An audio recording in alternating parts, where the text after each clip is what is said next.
Well, one thing comes to mind. At the Well was established because there was so much coverage of what was divisive.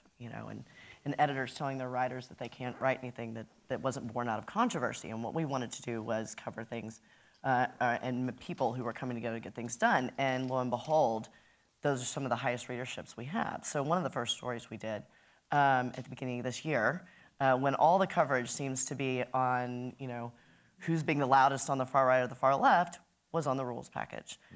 So I guess maybe, Stephanie, I'll put this to you, since you were a leader in that effort.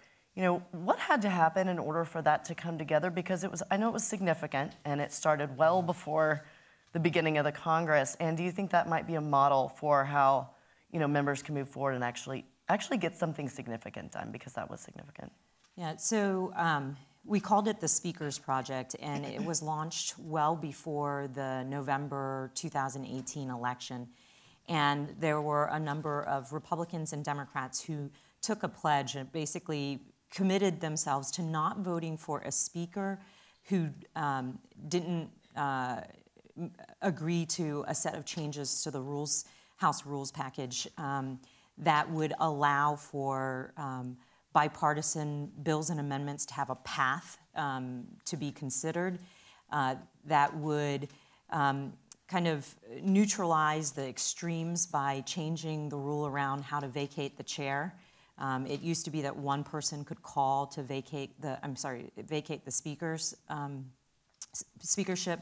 Also, there were things in there that forced some transparency so that we would have time to review legislation before it got passed.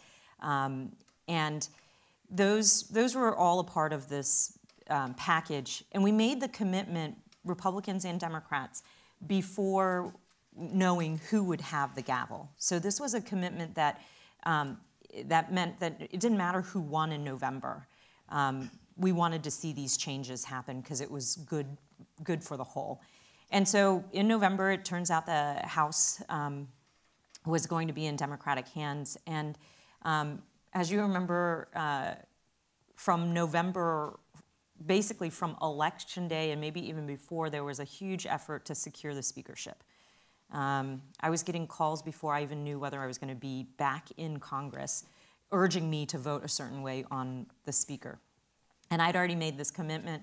And as the current speaker was collecting the support she needed to become speaker, she got to our group. And on the Democratic side, there were, I think, 7 or 8 of us that had made this commitment. And so I was one of 3 people who she rolled in, and I'm like, I feel I have PTSD. I'm like scratching here because it was such a difficult conversation to have. But she put us in front of the chairs who are about to get the gavel, and many of them saw it as a way for us to hand the keys to the Republican. That's how they saw it. They saw it as us reducing chairmanships. The power of the chairmanship, the power of the majority, and trying to convince them otherwise was the big challenge that we had. And it was some really sporty meetings that we made some changes and negotiated on the rules package, but we eventually got to a place where they agreed to accept many of the changes, and now we have what's called the consensus calendar, which allows for bipartisan amendments and bills to come forward. We have the changes to the speakership that I mentioned, and as well as the 72-hour rule, and the 72-hour rule of being able to review a budget package doesn't count weekends. And so all of the sudden in the last week, these rules have come into play and are helpful to leadership who initially were very resistant to them. We were able to put up our first vote on a consensus calendar bill. It passed with only 3 dissenting votes last night. I think you go back about a week and a half when there was the left of our party battling with our speaker. She she wasn't held hostage to one person calling to vacate the chair if that had been something they wanted to do. We're trying to lift the debt ceiling, and John can talk about a letter that we put forward on that, lift the debt ceiling and get a budget deal.